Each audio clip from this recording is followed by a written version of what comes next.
Hello friends, welcome to our channel Indian comics universe. तो आज की कॉमिक्स है डोगा उन्मूलन श्रृंखला का 7वां भाग, निर्मूलक क्रांति। तो चलिए शुरू करते हैं बिना किसी देरी के।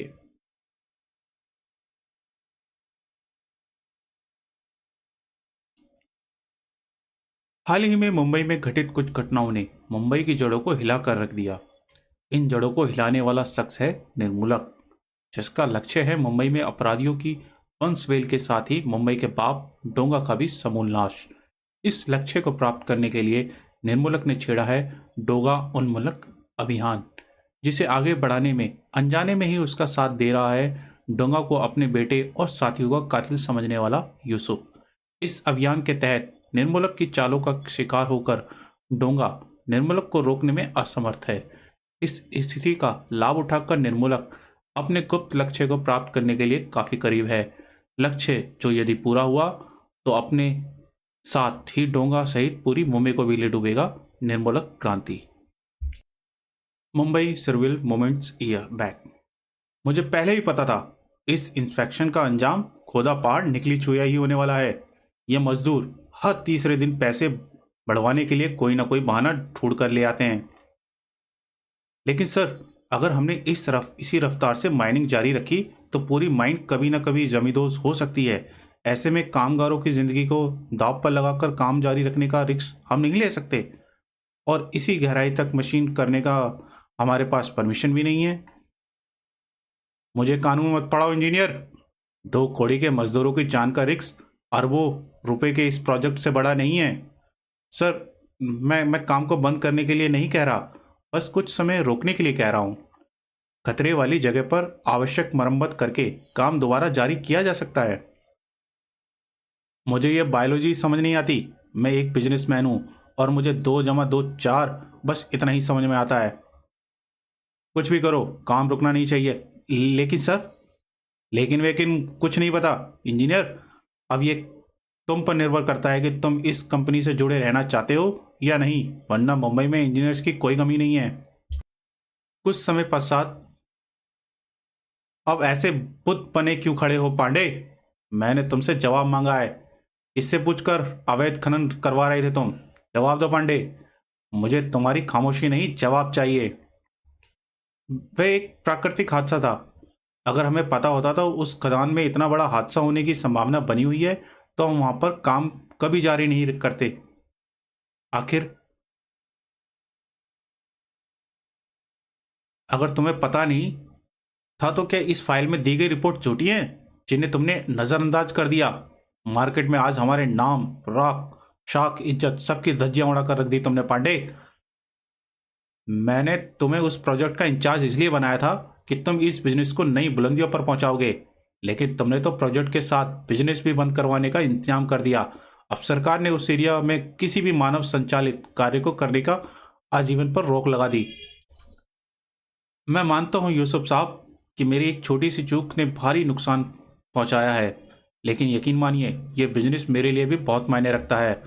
मैंने इस दिशा में कदम उठाए थे, पर कुछ हो पाने से पहले ही हादसा हो गया। बस एक बार आप इसे देख लीजिए। क्या है इसमें? उस बंद हुई साइट को दोबारा चालू करने की चाबी इसमें है यूसुफ साहब। Project x. ओह, ये क्या हो गया मुझे? उम्मीद है कि उस लड़की को ज्यादा चोट नहीं आई होंगी। मुंबई पर इसी जगह पर, मुंबई नाउ। लेकिन मुझे ऐसा क्यों लग रहा है ये लड़की खुद मेरी जीप के सामने आ गई? पर ऐसा क्यों करेगी? मैडम, मैडम आप ठीक तो हैं? ओह, निर्मुल्क से लड़ाई के दौरान लगी चोटें छिपाने के लिए खुद का एक्सीडेंट करवाने का आइडिया खतरनाक था। चीता भैया के सवालों से बचने का यह तरीका कहीं जान पर भारी न बन जाए। आप मुझे सुन रही है मैडम? ओह मैडम, आपका नाम क्या है? रहती कहाँ हैं आप? ये तो बेहोश हो गई, लेकिन ये चेहरा जाना पहचाना से क्यों लग रहा है, जैसे मैंने अभी अभी ही इस चेहरे को कहीं देखा है, लेकिन कहाँ? ओह यस, याद आया। इस लड़की की फोटो चीता सर के घर पर दीवार पर लगी हुई थी। जहां तक मुझे याद है चीता सर अभी भी सिंगल हैं और वे अपनी बहन के साथ रहते हैं, यानी ये लड़की चीता सर की बहन हो सकती है। मुझे इसे पास के किसी हॉस्पिटल में भर्ती कराना होगा और साथ ही चीता सर को खबर करनी होगी। हेलो मिस्टर चीता, मैं इंस्पेक्टर तेजा बोल रहा हूँ। आपकी बहन का एक्सीडेंट हुआ है। मैं उस उन्हें संजीवनी हॉस्पिटल लेकर जा रहा हूँ। ओह, ट्रांसमीटर पर कोई महत्वपूर्ण मैसेज प्रसारित हो रहा है। बांद्रा के इलाके में एक लड़की कार में बेहोश अवस्था में मिली है। वह इलाका तो यहाँ से 5 मिनट की दूरी पर है और संजीवनी हॉस्पिटल के रास्ते में ही है। काहे बदलाल चौकस, काय लफड़ा होए? माइट नहीं साहब, हम लोग यहाँ पेट्रोलिंग कर रहे थे कि यह कार यहाँ खड़ी दिखी। गेट खुला हुआ था साहब। देखा तो उसमें एक लड़की बेहोश पड़ी है और उसने रबड़ के कुछ अजीब से कपड़े पहने हुए हैं और चेहरे पर मुखौटा लगा रखा है। चेहरे पर मुखौटा यानी मास्क? हाँ साहब, हमको लगे कोई आतंकवादी तो नहीं। हमने कार की तलाशी भी ली साहब, लेकिन कुछ ऐसा वैसा नहीं मिला। लड़की के बारे में कुछ पता चला? कार का RCDL या कोई ID प्रूफ लगे वगैरह? पता लगाने की कोशिश कर रहे हैं साहब। ठीक है, तो तुम लोग ये अला, अब ये कौन आ गया? माइकल सुमोकर स्पीड लिमिट अचर बाइंड बैंड करूँ ठेवली आए है तांबा। वे रेस ड्राइविंग का केस बनाकर अंदर करता हूँ। इस इंस्पेक्टर चीता, इंस्पेक्टर तेजा, कहाँ है मेरी बहन? क्या हो ऐसे? किसने किया एक्सीडेंट? वह ठीक तो है ना? ज़्यादा चोट तो नहीं आई उसे? रिलैक्स सर, घबराने की कोई बात नहीं है, मैं सब बताता हूँ। उनका एक्सीडेंट मेरी ही जीप से टकरा कर हुआ है। वे अचानक ही मेरी जीप के सामने आ गई। अभी आपकी बहन मेरी जीप में बेहोश है। मैं इन्हें हॉस्पिटल लेकर जा ही रहा था कि इस बेहोश लड़की के बारे में सुनकर रुक गया। सलाम साहब। यह मत करो हवलदार। बेहोश लड़की कौन है इंस्पेक्टर तेजा? पता नहीं कौन है, कुछ अजीब से कपड़े पहने हुए हैं। ऐसा लग रहा है किसी कॉस्प्ले पार्टी से आ रही है और संभव है कि उसी पार्टी में इसने ज़्यादा पी ली होगी, इसी वजह से बेहोश है। वरना अपने होश हवास में ऐसे कपड़े पहनकर कोई बाहर नहीं घूमेगा। लोमड़ी? ये तो लोमड़ी है, यानी लोमड़ी की पोशाक है। लेकिन लोमड़ी तो मोनिका बनी थी डोंगा को बेनकाब कर उसे खत्म करने के लिए। मेरी जानकारी में उसके बाद कभी उसने लोमड़ी बनने की कोशिश नहीं की, या फिर और अभी मोनिका तेजा के साथ है। तो ये लड़की लोमड़ी की पोशाक में कैसे है? क्या इस लड़की का मोनिका से कोई संबंध है? क्या हुआ सर, किस सोच में डूब गए? कुछ नहीं। क्या मोनिका का एक्सीडेंट यहीं पर हुआ था इंस्पेक्टर? जी नहीं सर, यहाँ से कुछ 2-3 किलोमीटर दूरी पर। खैर, अभी इस लड़की के बारे में सोचने से ज़्यादा हमें मोनिका को हॉस्पिटल ले जाना ज़रूरी है। आप मेरे साथ ही आ जाइए सर। आपकी गाड़ी हवलदार सुखीराम लेकर आ जाएगा। कुछ समझ में नहीं आ रहा, आखिर ये हो क्या रहा है? सूरज को अभी तक होश नहीं आया और यहाँ मोनिका का एक्सीडेंट और उधर लोमड़ी की पोशाक में वह लड़की। ओह, चीता का फोन। इस समय चीता का फोन क्यों आ रहा है? हाँ चीता बोलो। क्या? कब? कहाँ? या खुदा, कैसे? घबराने जैसी कोई बात नहीं है। अच्छा, ठीक है, तुम पहुंचो, मैं सूरज को लेकर आता हूँ, वहाँ आता हूँ। हाँ, सूरज को होश आ गया है, अब सब ठीक है। क्या हुआ अदरक चाचा, इतने घबराए हुए क्यों हो? क्या कह रहा था चीता? मोनिका का एक्सीडेंट हो गया है, किसी इंस्पेक्टर की जीप से टकराकर। व्हाट? चीता उसे संजीवनी हॉस्पिटल ले गया है, हमें वहां पहुंचना होगा। मैं आपके साथ नहीं आऊंगा अदरक चाचा। क्या कह रहा है सूरज? मोनिका का एक्सीडेंट? चाचा, वहां मोनिका का ख्याल रखने के लिए चीता है, आप होंगे। इस समय मेरा कहीं और पहुंचना जरूरी है। Mumbai, many year back. इसके अंदर तो सिवाय इस भूसे के ढेर के कुछ भी नहीं है। हमसे सुनने में गलती हो गई, आवाज कहीं और से आ रही थी शायद। हमसे गलती हो गई? मैं हमसे, तेरा मतलब हम दोनों से है तो मैं समझ सहमत हूं। तुम दोनों से अक्सर सुनने में ये गलती हो जाती है, लेकिन अगर तू इस हमसे में मुझे भी शामिल कर रहा है तो ये तेरी भूल है बप्पन। लेकिन भाई, आज तो हो गई ना। देखो, अंदर कोई है ही नहीं। होता भी तो इतनी जल्दी कहाँ चला जाता। अब ये मत कहना भाई कि जो हमें दिखाई नहीं दे रहा वह तुम्हें दिखाई देता है। और वह दूर की सोच वाला डायलॉग भाई, यहाँ पर ऐसा कुछ नहीं दिखाई दे रहा। बोल तो तू सही रहा है बप्पन। मैं दूर की सोच रखता हूँ, इसलिए जो तुम लोगों को दिखाई नहीं देता वह मुझे दिखाई दे जाता है। पर शायद आज तू सही। चल माचिस निकाल।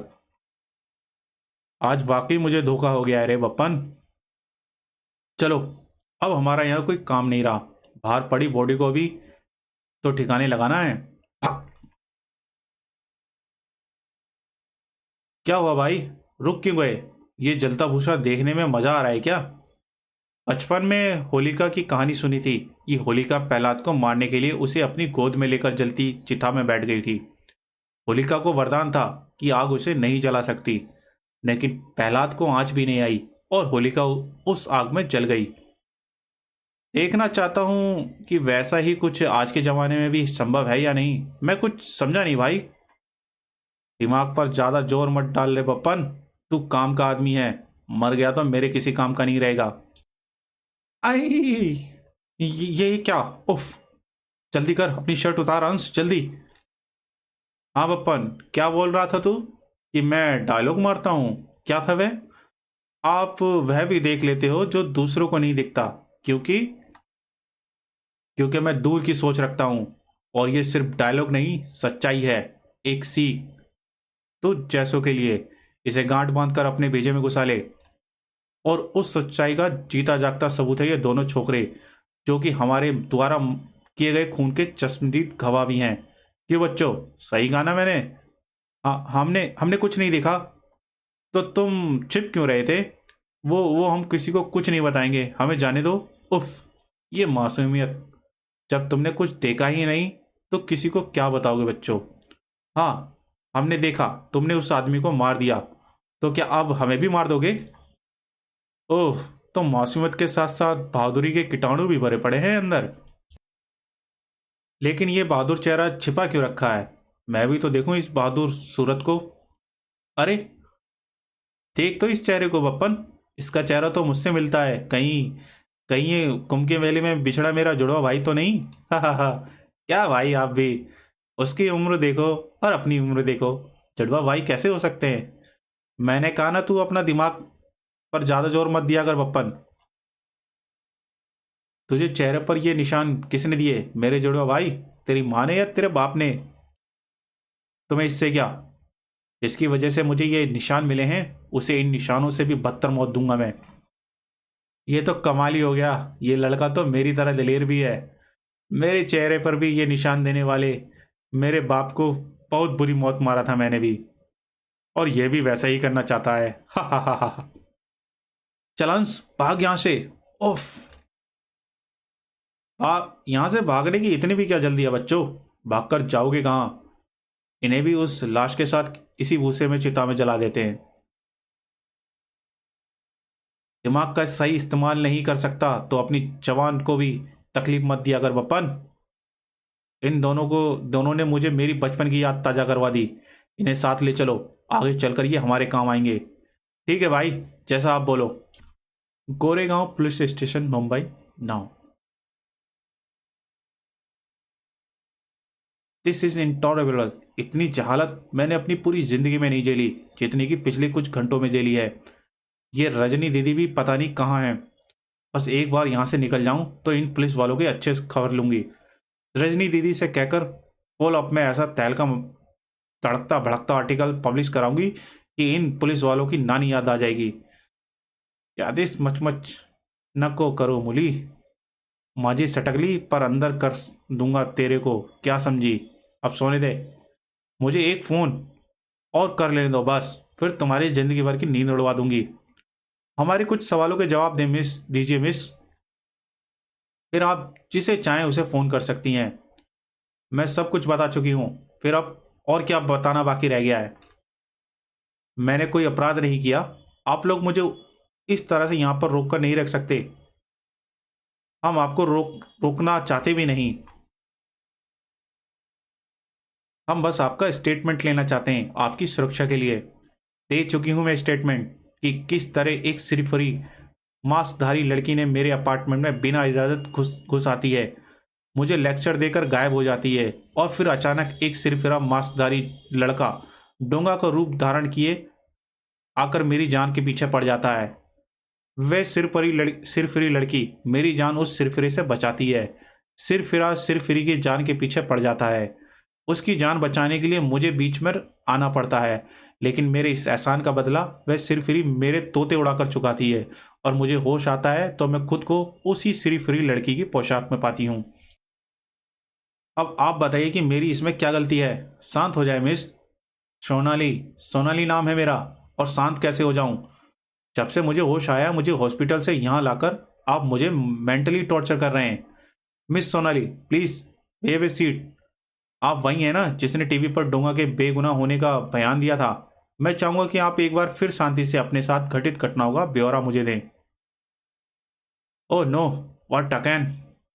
आपने कहा कोई सिरफिरा मास्कधारी डोंगा का रूप धारण किए आपकी जान चाह रहा था? हाँ, क्या नाम था उसने?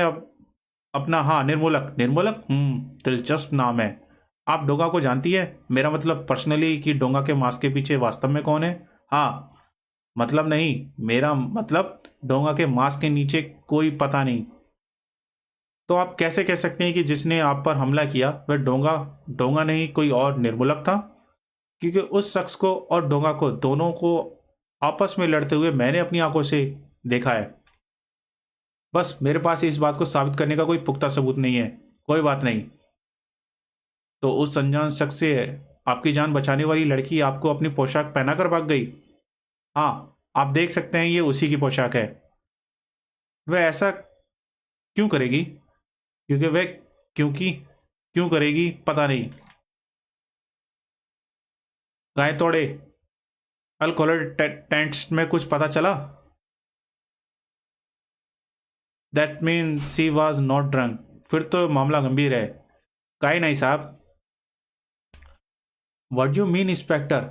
मैंने जो भी आपसे कहा एक एक शब्द सच है। एक शख्स मेरी जान लेना चाहता है क्योंकि वह नहीं चाहता कि मैं यह सच दुनिया के सामने लाऊं, और उसे यकीन है कि लोग आपकी बात पर विश्वास कर लेंगे। उफ, तो मैं कैसे समझाऊं? ये पट्टियां देख रहे हो इंस्पेक्टर? ये काम मुझे उसी निर्मूलक ने दिए हैं। मैंने फोन पर इस घटना की पुलिस स्टेशन में कंप्लेंट भी की थी। आप मेरे घर पर जाकर देख सकते हैं, वहां उन दोनों की लड़ाई की ने कितनी तबाही मचाई है। ओह, मुझे अफसोस है, लेकिन इसका पता कैसे लगाया जाए कि ये गाप निर्मूलक ने ही दिए हैं, और आपके घर की तबाही भी उसी के हाथ है? हे भगवान, ये पुलिस स्टेशन है, ये पागल खाना। सोनाली, ये क्या हल बना रखा है तुमने, और ये कैसी हरकतें कर रही हो? रजनी दीदी, अच्छा हुआ रजनी दीदी आप आ गई। प्लीज मुझे यहाँ से ले चलो, ये लोग मुझे पागल बना देंगे। रिलैक्स, मैं तुझे यहाँ से लेकर जाने ही आई हूँ। बेस रजनी, कैसी हैं आप? तो ये आपकी बहन है। आइए, मैं आपसे अकेले में कुछ बात करना चाहता हूँ। और इसके मुताबिक वह कोई और शख्स है जो डोगा को बदनाम करने के लिए यह सब कर रहा है। हाँ, ऐसा ही कुछ इसने मुझे भी कहा था, लेकिन इसकी बात में कितनी सच्चाई है ये पता नहीं। लेकिन एक बात पक्की है कि डोंगा की बहुत बड़ी फैन है, और उसके खिलाफ कुछ भी नहीं सुन सकती। ये और इंटरेस्टिंग बात बताई आपने मुझे। क्या संभव है कि ये सारी बातें मनगढ़ंत हैं? पता नहीं, लेकिन ये डोंगा को बेगुनाह साबित करने के लिए खुद को घायल कर ले, ऐसा भी नहीं हो सकता। कुछ पेच जरूर है इस कहानी में, जिन्हें सुलझाने के बाद ही सच्चाई तक पहुंचा जा सकता है। फिलहाल मैं इसे अपने साथ ले जाना चाहूंगी। उसे आराम की जरूरत है, आपकी इजाजत हो तो। ऑफ कोर्स, आप जरूरी औपचारिकता पूरी करके इन्हें अपने साथ ले जा सकती हैं। Thank you inspector Teja. मैं सच कह रही हूँ दीदी। वह, हाँ, मैं जानती हूँ तू सच कह रही है, लेकिन इन सब बातों को छोड़कर अभी तुझे आराम की जरूरत है। कहानी में दो नए पेज और जुड़ गए, निर्मूलक और ये लड़की। क्या ये लड़की कह रही है वह सच हो सकता है? क्या वाकई कोई और है जो डोंगा को बदनाम करना चाहता है? क्या पिछली सारी घटनाओं को उसी ने अंजाम दिया है? लेकिन अगर ऐसा है तो डोंगा शांत क्यों बैठा है? वह इसे रोकने के लिए या खुद की बेगुनाही साबित करने के लिए कुछ कर क्यों नहीं रहा? डोंगा को बदनाम करके उस शख्स को होगा क्या हासिल होगा? तथ्य उस लड़की की बातों को सपोर्ट नहीं कर रहे। अब इस बात की तह तक पहुंचने का एक ही कड़ी है, मुझे उस तक पहुंचना होगा। उफ, ये कंधे पर गोली का जख्म। Mumbai years ago. भाई, ये आपके हाथ में लोखंड भरा है क्या? साला एक ही झापड़ में ऐसा लगता है अगली बार में पूरी 32 ही बार आ जाएगी। पता नहीं अपन के हाथ कब ऐसे सॉलिड बनेंगे। आपको तो डेंटल होना चाहिए था भाई, डेंटल नहीं चौक्स के डेंटिस्ट। वैसे तेरे तेरे लिए अच्छा है बप्पन, अगर तेरे दांतों में कीड़ा लगा हो तो तेरी डॉक्टर की फीस बचा लूंगा मैं। क्या लक्कड़, इतना टाइम कहाँ लगा दिया? और ये किन खरगोश को पकड़ लाया है? खरगोश नहीं, कुत्ते के पिल्ले हैं ये दोनों। बिना टिकट के बालकनी से पिक्चर का मजा ले रहे थे, मैंने पकड़कर रसीद काट दी। मतलब मुझे पाटिल का अकाउंट बंद करते हुए देख लिया था इन दोनों ने। अब सब ठीक तो है रे लक्कड़? पर तू तू भी तो काम जरा टाइम देख कर किया अगर। तू गायब है और कस्टमर ने चिल्ला चिल्ला कर जान खा रखी है, बड़ी मुश्किल से संभाला हुआ है। चल अब जल्दी कर। साला हरामी कुत्ता, मेरे फेंके टुकड़ों पर पलते हैं और मुझे ही रोब दिखाते हैं। लेकिन भाई ये तो बुरा हुआ, कुत्ता काटने का 14 इंजेक्शन लगता है पेट में, नहीं लगा तो आप पागल हो जाओगे और भी ज्यादा भौंकने लगोगे भाई। और इस कुत्ते पर भी हमेशा ध्यान रखना पड़ेगा। अब आपका जीना या मरना इस कुत्ते की जिंदगी पर निर्भर है भाई। साला मनुष्य जब भी बोलेगा अशुभ ही बोलेगा। लक्कड़ की जान इतनी सस्ती नहीं है कि एक कुत्ते के काटने से निकल जाए। और रही कुत्ते पर ध्यान देने वाली, ये लक्कड़ के पास इतना फोकट टाइम नहीं है जो इस डर में से इस कुत्ते को ध्यान दे। गुजार दूं ये जिंदा या मर गया? छोड़ दो उसे, जाने दो। क्या कर रहे हो तुम? ये कुत्ता जब तक जिंदा रहेगा अपनी घिनौनी जीभ बाहर लटकाकर मुझे चिढ़ाता रहेगा, मुसीबत बनकर याद दिलाता रहेगा कि मुझे कि किसी भी क्षण किसी भी पल भी एक कुत्ते का मौत मारा जाने वाला हूं। इस कुत्ते का अभी मारकर मर जाना ही ठीक है। इसलिए मुसीबत को जड़ से खत्म करो। उसके पनप कर बड़ा होने का इंतजार करने का टाइम किसके पास है? नहीं। चुप कुत्ते के पिल्ले, तो भी इन्हीं की बिरादरी का है क्या जो कुत्ते की मौत पर इतना तरस खा रहा है? तुझे खत्म कर दिया मैंने मुसीबत को जड़ से। अब मुझे मौत आनी है तो आ जाएगी, लेकिन इस कुत्ते को देख देख कर हर पल की मौत मरने से तो अब बेहतर होगी। बप्पन, इस एरिया में जितने भी कुत्ते हों सबको जहर देकर मार दे। मुझे आज के बाद इस जगह पर एक भी कुत्ता या कुत्ते का पिल्ला नजर नहीं आना चाहिए। अब खड़ा खड़ा मुंह क्या देख रहा है? जा डॉक्टर को लेकर आ और उस कुत्ते का जहर मेरे शरीर से निकलवाने का मांगता, और इन कुत्ते के पिल्लों को अंदर ले जाकर काम पर लगाओ। क्या रे, तुम पोपट लोग नया आइला दिखता है। लक्कड़ दादा की छत्र छाया मिली तुम दो लोगों को तो अपने आप को लक्की समझो क्या? इस जगह ऐसी काम की जगह तुमको अक्खी मुंबई में नहीं मिलने वाली क्या? अपन बोलता है पूछे कायगू, पूछो। अपन बताता है कायगू, क्योंकि इधर पे तुम लोगों को अपन के अंदर में काम करने को मिलेगा। अंदर का मतलब पेट के अंदर नहीं बिड़ू, हा। अंदर में मतलब तुम पंटर लोग जो काम करने को मांगता है वो अपन की देख रेख में होता है क्या? बोले तो अपन तुम लोगों का बॉस। इधर पे अपन का नाम है पीटर। जो अपन बोलता वो तुम लोग करने को मांगता। जरा भी चूचा आना कानी करने का पूछा काय को, क्योंकि अपन लक्कड़ दादा का फेवरेट बंदा है इधर पे। अपन को नाराज करना बोले तो पटाक। आह, राधिका बार।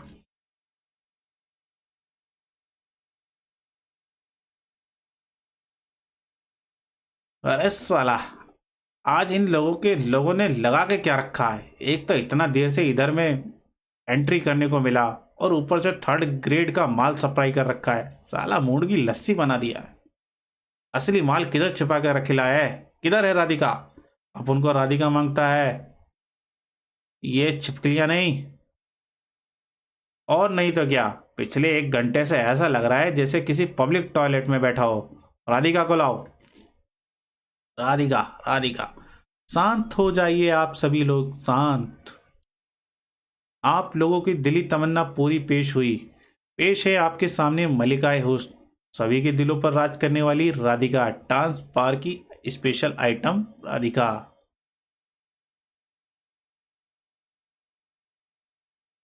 ओए ओए, राधिका रानी क्या नाचती हो?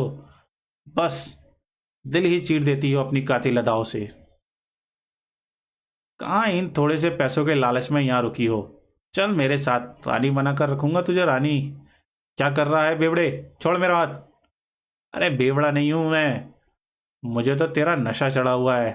अब उतार भी तू ही सकती है। मैं कहती हूँ छोड़ मेरा हाथ, नहीं तो मैं। अरे, अपने चाहने वालों से ऐसी बेरुखी ठीक नहीं है जान। अब नखरे छोड़ और चल मेरे साथ। तुमने सुना नहीं उसने क्या कहा? उन्होंने कहा उनका हाथ छोड़ दो। अब तू कौन है चुटंगी? ये तेरी माँ लगती है क्या रे, जो तेरे को इतनी मिर्ची लग रही है? तुम्हें इससे क्या? हमारी क्या लगती है? बोला एक बार कि हाथ छोड़ तो छोड़ दे। वाह रे वाह, बड़ा खतरनाक बॉडीगार्ड रखेला है बार वालों ने। बड़ा आया, चल पलटी हो इधर से। चलना राधिका, इतने भी क्या नखरा दिखाने का? देख तू नहीं मानेगी ना तो अपन तेरे को जबरदस्ती लेके जाएगा, समझी क्या? तोड़ दे उन्हें या छनाक। यह क्या हुआ? वो छोकरे ने बोतल फोड़ डाली उसके सिर पर। अरे देखो, जिंदा है या मर गया? पकड़ो दोनों छोकरों को, भाग ना जाएं। ज्यादा ही चर्बी चढ़ी है, इन कम करनी पड़ेगी। पीछे हट, जाओ नहीं तो पेट चीर देंगे। संजीवनी हॉस्पिटल मुंबई नाउ। क्या गुत्ती है लोमड़ी की पोशाक में मिली उस बेहोश लड़की की? क्या उसका मोनिका से कोई संबंध है? क्या मोनिका ने उसे बेहोश करके अपनी लोमड़ी की ड्रेस पहना दी या फिर जीता? क्या हुआ? कैसे हुआ ये एक्सीडेंट? कैसी है अब मोनिका की तबीयत? अरे शांत हो जाइए, सांस लीजिए, घबराने जैसी कोई बात नहीं है। छोटा सा एक्सीडेंट था। डॉक्टर के अनुसार मोनिका शॉक के कारण बेहोश है। न जाने किसकी नज़र लग गई मेरे बच्चों को। पहले सूरज होश में नहीं आ रहा था, अब मोनिका का एक्सीडेंट। जाने क्या सोचे बैठा है खुदा। अरे अदरक चाचा, हिम्मत क्यों मार रहे हो? सब ठीक हो जाएगा। और आपने तो कहा था सूरज को होश आ गया है, कहाँ है सूरज? सूरज, वह नहीं आ पाया।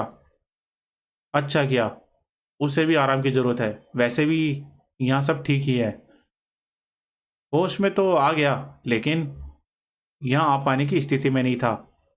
वह तो आने की जिद कर रहा था, मैंने ही कहा कि आराम करे। इस झूठ के लिए माफ़ करना मेरे खुदा, लेकिन मेरे बच्चों की ज़िंदगी में वैसे ही कम खलबली नहीं मची हुई है। इन दोनों के रिश्तों में और दरार ना आ जाए, इसके लिए मेरा ये झूठ बोलना ही ज़रूरी था। Yusuf palace Mumbai now. दुनिया के किसी भी बाप के लिए अपने बेटे के जनाजे का कंधा देने से बड़ी सजा नहीं हो सकती। जीते जी नरक भोगने के समान है यह, शायद उससे भी बदतर। सोलो से खेलने वालों खुद की अपने हाथ चलाते हैं। यूसुफ खान डोगा। हाँ यूसुफ खान डोगा, तुम सही कह रहे हो डोगा। सोलो की चमक ने इतना अंधा कर दिया कि कब उन सोलो की दहक से मेरा आशियाना भी जलने लगा, मुझे दिखाई ही नहीं दिया। मेरी आशियाने में रहने वाला सभी उस आग में जल गए, बचा तो बस मैं, राख बटोरने के लिए। उन्हें तुम्हारे कर्मों की सजा मिली है यूसुफ खान। तुम्हारा बरसों पहले किया गया गुनाह तुम्हारे बेटे का कफन बना। तुम कहना क्या चाहते हो डोंगा? इन लोगों को पहचानते हो यूसुफ खान? ये तो सही पहचाना यूसुफ। ये वही अभिजीत है जिसके घर में घुसकर तुमने उसकी बीबी रोहिणी की गोली मारने के बाद उसे भी मौत के घाट उतार दिया था। लेकिन तुम्हारा वहशीपन वहीं खत्म नहीं हुआ था। उनके इकलौते बेटे को भी जिंदा जलाने के लिए उसके घर में आग लगा दी थी तुमने, क्योंकि तुम्हारा उसूल था अपने दुश्मन को जड़ से खत्म कर देना। लेकिन किस्मत को शायद उस लड़के की मौत से उस समय मंजूर नहीं थी। तुम यह सब कैसे जानते हो? कहीं तुम भी तो अभिजीत के बेटे? नहीं यूसुफ खान, मैं वह लड़का नहीं। लेकिन ये लॉकेट उसी लड़के का है। जानते हो किसका है ये लॉकेट? उसी निर्मूलक का, जिसे मेरी मौत का फरिश्ता बनाकर भेजा था तुमने। निर्मूलक? अभिजीत का बेटा ही निर्मूलक है? और अब वह मुझसे बदला लेने? या खुदा। तो गाइस, ये थी निर्मूलक क्रांति कॉमिक्स का फर्स्ट पार्ट। इसके सेकंड पार्ट में पार्ट में हम जल्दी ही मिलेंगे। गाइस अगर कॉमिक्स आपको पसंद आई हो तो कॉमिक्स को लाइक करें, वीडियो को कमेंट करें और चैनल को सब्सक्राइब करना ना भूलें। तो चलिए मिलते हैं निर्मूलक क्रांति के सेकंड पार्ट में। Thank you.